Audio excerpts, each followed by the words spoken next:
This is from Pro Football Network, head coaching power rankings that they sent out.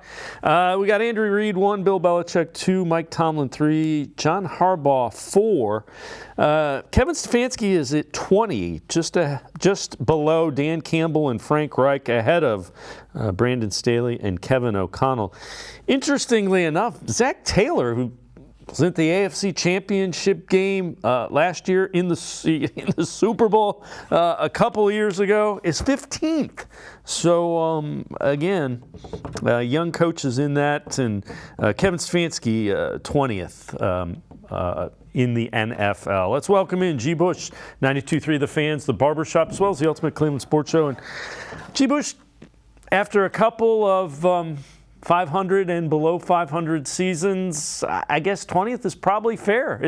It's time for Kevin Stefanski and the Browns to start winning. Yeah, middle of the road.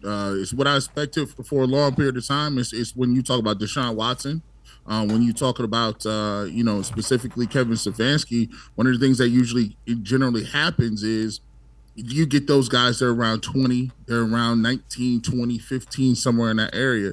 And the reason it's like that is because they've been inconsistent. The Browns have been, the talk of the town, so to speak, all off season for the last couple of years. They made some big splash, guys and signings. And just when you thought the Browns were going to turn the corner and do something, they've just regressed. So, Kevin Stefanski has shown that he can be a good coach in this league, given what he did in his starting with Baker Mayfield and being able to just basically navigate those waters. I thought he did an okay job last year with, Jacoby Brissett, but he's yet to show what he can do with a high-end type quarterback that can make a lot of throws and that can make plays and that can really, essentially make plays outside of the offense. That's what, superstar quarterbacks can do. When things break down, they can make plays, they can run the ball, they can scramble the audible at the line of scrimmage. So he hasn't shown that he's been able to be effective with a guy like that in Deshaun Watson. So anxious to see that. But it's feast or famine. I think this year could be a really great year for Kevin Stefanski. I think if they make the playoffs, I think he'll get extended. I think he'll get, especially if they get 11, 12 wins. I think if they could get that many wins, I think Kevin Stefanski is going to be here for another 4 years. Or the thought that I don't want to really think about too much is the thought guess what? What if Stefanski and Barry struggle out of the gates? The Browns struggle. They get off to a 1-5, 2-4, 2-5, 2-6 start.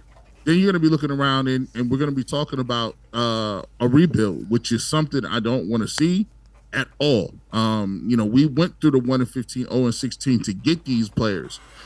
People forget we got Myles Garrett. First overall, because we were 0-1-16 or whatever the case may be. We got a Nick Chubb. We got a Denzel Ward. We drafted those individuals because we were so terrible. Now that we've actually hit on those guys, we know they can play.